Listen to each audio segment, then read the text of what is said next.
I would like to talk about the official name of South Korea, the Republic of Korea, ROK. That's because his government claims responsibility for the whole of Korea and doesn't recognize North Korea as separate. Next is South Korea's population, which increased to 51.78 million by 2020. Also, as we know that South Korea is known as the fourth largest economic record in Asia and the third largest record in the world. There are certain cities that have the largest population of over 10 million in South Korea, namely the city of Seoul. Therefore, South Korea has been among the top of the most popular attractions, as well as soul-making tourists come often to see the beautiful view of the Namsan Seoul Tower. And there is a love lock too. Next, the tourists can also come to the Bukchon Hanok village, which is called a living museum located in Seoul too. Lastly, Busan is the second largest city in the country that has many beaches and resorts. It was a notable country that is the place of all cities around the world. Thus, GDP South Korea had reached over 1.8 trillion. For South Korea's trade surplus, South Korea recorded a trade surplus of around USD 29.48 billion in 2021. Next, the country's inflation rate has increased sharply. Next is about the graph of unemployed. According to the graphic that has been shown, the jobless rate declined dramatically between 2019 and 2020. The decline in the unemployment rate during the last 4 foundational years may be attributed to the growth of the official measurement of unemployment in the Republic of Korea. Despite this, there is an increase of 0.9%. Now, let's proceed with macroeconomics problem, which is inflation. Inflation is persistent and sustained increase in the aggregate or average price level of goods and services in economy. Inflation implies when there are increase in cost of living that cause lower purchasing power. There are some measurements to measure the inflation using the Consumer Price Index (CPI), which is consists 4 stages in huge operation. There are by selecting a base year that everything can be compared to, selecting the Consumer Price Index (CPI) of goods and services, conducting the monthly prices on the selected goods, and giving a weightage of importance for each category of goods and services. Now, types of inflation. Types of inflation in South Korea is cost-push inflation under the assumptions of natural resources or natural disasters. For example, South Korea inflation increased in May due to the high energy and food costs since the ongoing war between Russia and Ukraine and the economic recovery from COVID-19 pandemic.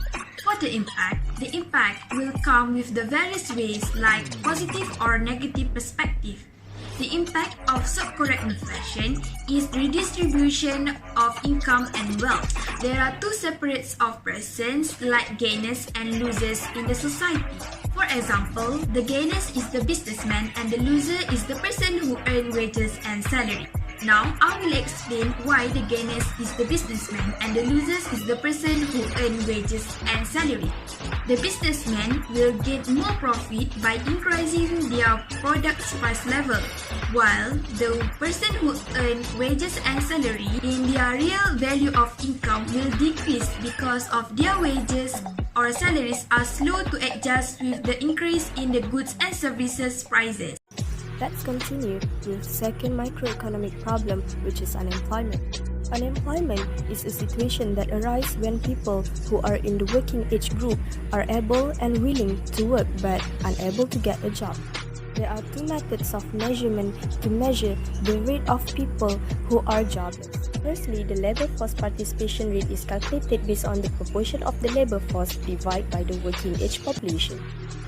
Besides that, the unemployment rate is calculated based on the number of unemployed divided by the total labor force. According to our study in South Korea, they adopt the unemployment rate as their measurement. The unemployment rate in 2021 in South Korea was at 3.68% due to the COVID-19 pandemic. South Korea was involved in cyclical, also called demand deficient unemployment. It happened due to a lack of demand during the business downturn. There is a slum gap that forces business to cut out a large number of workers to reduce costs. The COVID-19 pandemic that hit the whole world is an example of a business downturn that happened in South Korea. Throughout the downturn in the trade cycle, aggregate demand fell and a multiplier effect caused the country's income to fall further. As consumption decreases, the production also decreases, the company are closed and result in many workers are laid off, so that they do not have enough money to buy what they need and further low demand occur. A high rate of unemployment has negative effect on the following long-term economic growth. The impact of unemployment based on an individual is they experience a decrease in income as a direct effect. As a job provides people with a salary and being jobless result in the individual having less available revenue. Without other sources of income that normally depends on their savings or borrowed money to meet their basic demand such as food and shelter. Next, unemployment seems to have an impact on the society. Although one unemployed person has a little impact on society, high unemployment rates in some places will result in higher deficit rates and result in a worse society. Last but not least, due to unemployed people spending less money, result in a reduction in the economy's contribution in terms of goods and services that are sold and produced. Increased unemployment may result in a shortage of items available for sale in the economy. Therefore, this might result in a decrease in economy revenue. There are three measures that can control inflation. First of all, demand-pull inflation can be controlled by contractionary fiscal policy. The government can reduce the government expenditure and increase taxes, which is known as budget surplus.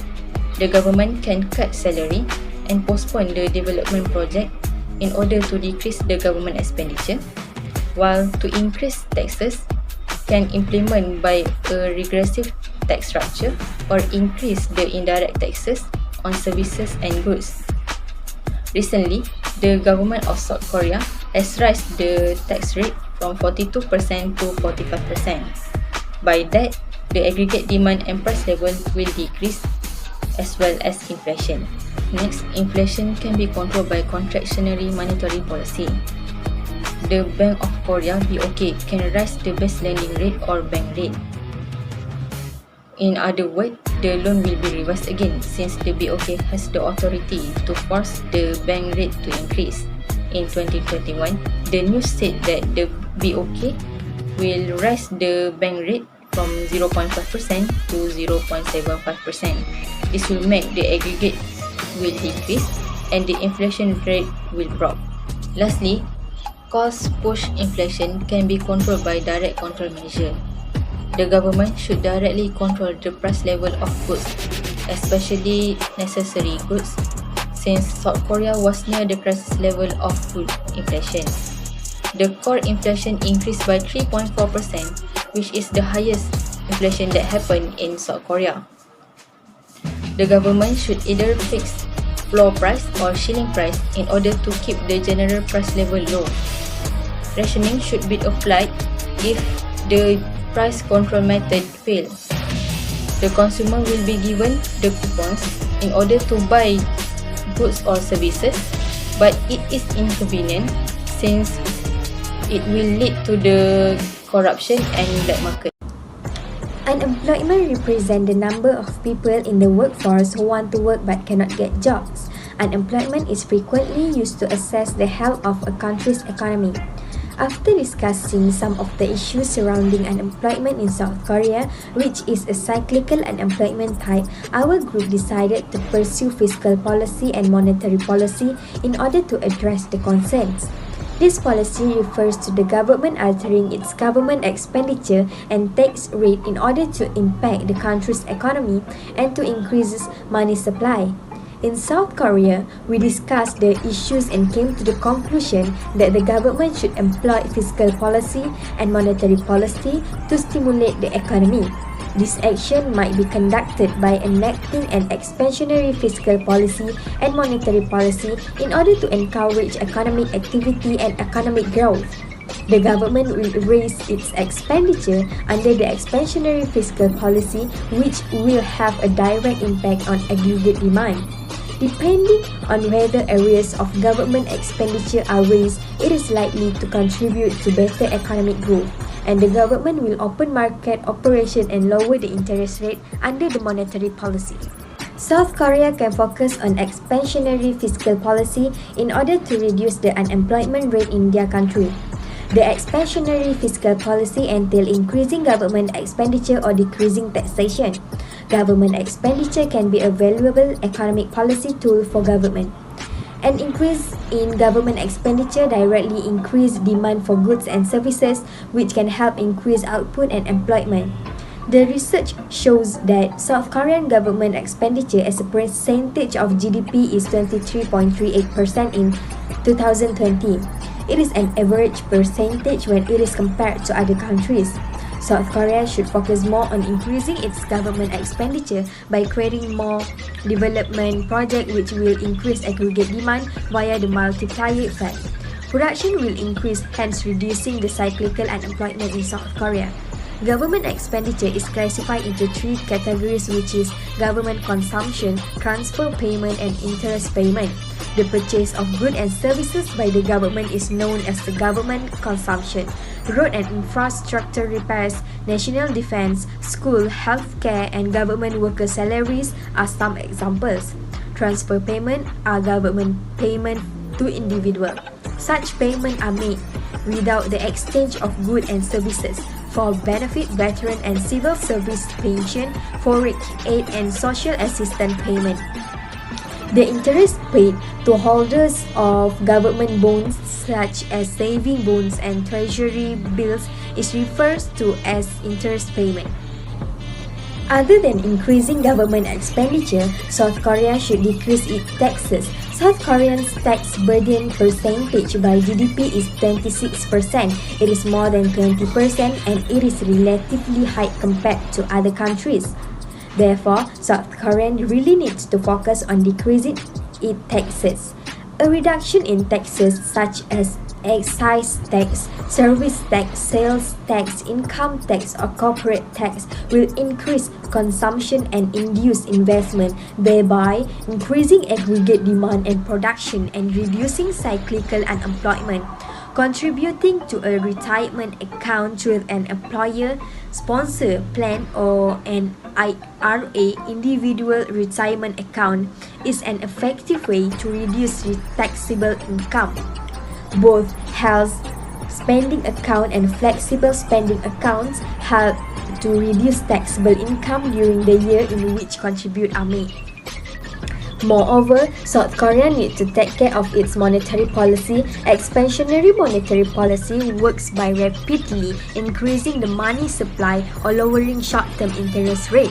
It is enacted by central bank through the open market operation, reserve requirement, and setting interest rate. One of the ways to increase the money supply is to open market operation when the central bank buys government security, short-term bonds or treasury bills in the open market from the public to increase the money supply. As a result, consumption and investment will rise, increasing aggregate demand and output while decreasing cyclical unemployment. Then, lowering the interest rate, the central bank will direct commercial banks to lower deposit interest rate in order to encourage the public to spend. This will increase aggregate demand and production and decrease cyclical unemployment in South Korea.